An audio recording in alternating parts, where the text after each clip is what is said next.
Ψάχνεις δημιουργικές τεχνικές που συνδυάζουν ψυχαγωγία και μάθηση για να μάθεις καλύτερα γερμανικά? Τότε είσαι στο σωστό βίντεο. Είμαι η Μαρίνα από το Germanet, καθηγήτρια γερμανικής φιλολογίας και είμαι εδώ για να σου τις δείξω. Μην ξεχνάς να βυθίζεσαι στο γερμανικό πολιτισμό.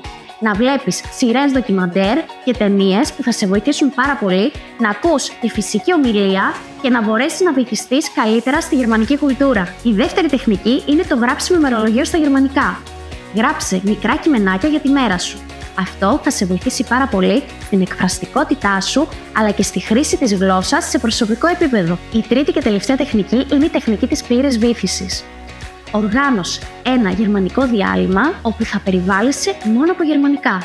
Από τις ρυθμίσεις του κινητού σου μέχρι και τις σημειώσεις σου. Και εσύ ποιες τεχνικές ξέρεις? Γράψε μου στα σχόλια. Τα λέμε σε ένα επόμενο βίντεο. Tschüss!